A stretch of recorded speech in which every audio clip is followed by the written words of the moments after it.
my oë op na die berg. Die wêreld in donker gehul. 'n koning gekroon aan die kruis. Sy lewe vir ons was die prys. En hy is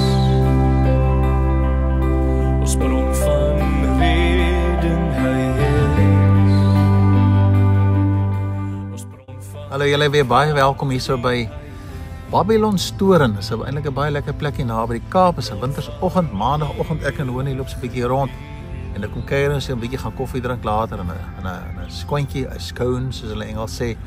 En ons nou julle 'n bietjie saam met ons toe kom in hierdie plek. Ek gaan so 'n paar foto's vir julle neem.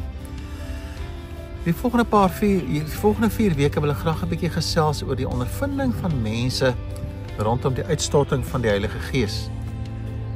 Die wyse waar hulle na mekaar gekyk het en wat het gebeur in hulle harte direk na die uitstorting van die Heilige Gees. En ek wil graag dan ook as ons nou kyk na hierdie gedeelte ons harte voorberei wanneer ons dan daar by die kerk by mekaar kom, die Here te dank vir hierdie Pinkstertyd.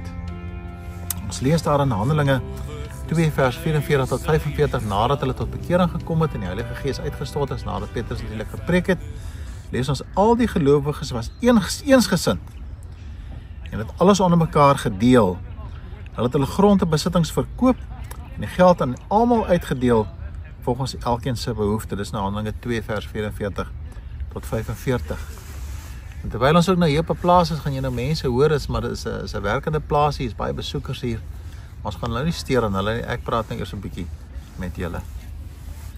As mense dink hoe dit gegaan het in die tyd van die uitstorting van die Heilige Gees en die disippels en ook in die tyd van Jesus, was daar baie onregverdighede. Die Romeine die mense onderdruk, die Jode was verward en die mekaar.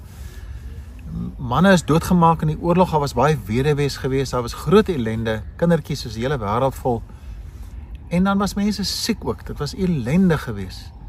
Daardie tyd verskyn die Here Jesus Christus as die verlosser van ons harte en ons siele, maar ook gees en liggaam ook. Wanneer 'n mens 'n kind van die Here word, gebeur daar ook iets met jou liggaam. Jy raak verkook. Ons raak vriendeliker met mekaar en ons gees raak ligter wanneer die vrede van die Here in ons harte is. Maar daar is dan mense wat ook swaar gekry het. Nou, dit lyk dit vir my wanneer ons kinders van God word of voor 'n kind van die Here is my hande mos nou toe en ek dink net aan myself. Soos ek baie keer vir julle gesê het van hierdie weer is, maar wanneer ek 'n kind van God word, dan gaan my hande oop en my hart gaan oop vir mense. En ek help waar ek kan. Veral as mense dink aan die Nuwe Testament, toe die eerste diakens geroep is, was dit juis om die weduwees en die wese te versorg, wat 'n groot uitdaging vir die eerste gemeentes was. Mooi teksie wat vir ons sê, hulle was eensgesind. Ons hart is gefokus op die Here Jesus Christus en nie meer op onsself nie.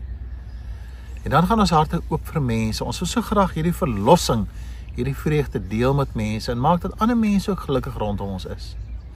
En dan kom die mense by mekaar, hy sê hulle verkoop van hulle goed, en nou nie alles verkoop nie, hulle verkoop van hulle goed. En dan deel hulle dit onder mekaar. Een van die mooie eienskappe in ons gemeente wat ek sien, is hoe mense se harte oop is. Hulle help mekaar, as ons sien iemand het probleme, dan help ons hulle. En ons het nou hierdie gemeenskapgroepe wat ook gestig is waar ons bid vir mekaar. Daar's 'n SOS groep waar ons hulp, behoeftes uitspel. En hoe die mense reageer, doen die Johan nou nog so mooi verwys in die diens toe hy sê hoe die mense reageer. Hy vra net vir hulle help en dan kom die hulp in. Dis 'n mooie eienskap van kinders van die Here. Hierdie gedeelte spreek my ook aan dat ek baie keer goed mis. As iemand kon gehelp het, wie hoe spyt ek is as ek verbygery het of ek het dit verbygegaan die geleentheid en ek kon iemand nie help nie. Breek my hart as ek baie keer so teleurgesteld is in myself. Mag die Here vir ons in hierdie dae skerpsinnig maak om te sien waar ons kan help, waar ons iets kan doen in iemand anders se lewe om hulle las en hulle, kom ons sê hulle frustrasie en uitdagings te help verlig. Miskien 'n uitdaging in hierdie dag, dalk dink jy ook vandag aan iemand. Kom ons as kinders van die Here wat die gees van die Here aan ons hart het. Kom ons kyk waar kan ons vandag help. Miskien is daar iemand reeds op jou hart. Wil jy nie die telefoon nou optel en dit gaan altyd oor geld nie. Partykeer kan net bel en sê hoor ek dink aan jou. Ek bid vir jou. Ek wil jou storie hoor. Ek wil kyk waar ek jou kan help. Waar ek 'n vriend of 'n vriendin kan wees. Dan word ons gemeente. dan ervaar ons wat daai eerste gemeente beleef het toe hulle tot bekering kom. En dit bring ek vanmôre na julle toe. Mag die Here vir ons seën, ook ek en Wendy hier, ondersoek ons harte, waar kan ons 'n verskil maak in hierdie dag in iemand se lewe. Die Here seën vir julle. Kom ons bid net saam. En die Here so vra ons op genade dat hy vir ons verder sal lei ook rondom hierdie skrif wat ons so uitdaag. Die woorde eensgesind gryp ons harte aan. Die gedagte dat ons ook in die voorspoed waar U vir ons in seën, kom seën ons ook ander mense. As mense vandag ook in my en Wendy se hart van wat ons miskien moet uitreik. Eensame mense, miskien iemand alleen in 'n woonstel, miskien kindertjies. Kom help vir ons Here dat ons gedagtes oop sal wees en kom verryk ons verstand, dat ons vanmôre sal hoor wat U vir ons ook deur die Gees sê. En dan bid ek ook vir die wat miskien vandag swaar kry, miskien is hier iemand wat aan die ontvangkant moet sit. As ek dan ook kom en in die genade, Here, hulle ook aan die opdraai, U sien vir hulle waar hulle is.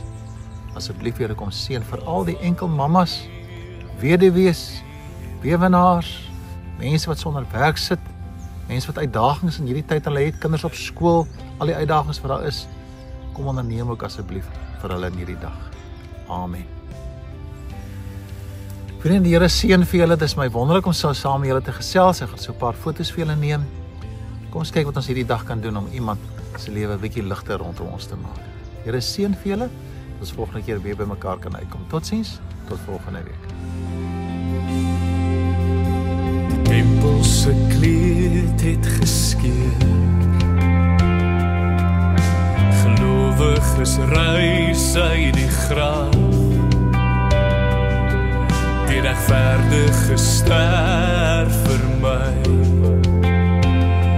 Nou is ons vry om voor God te bely.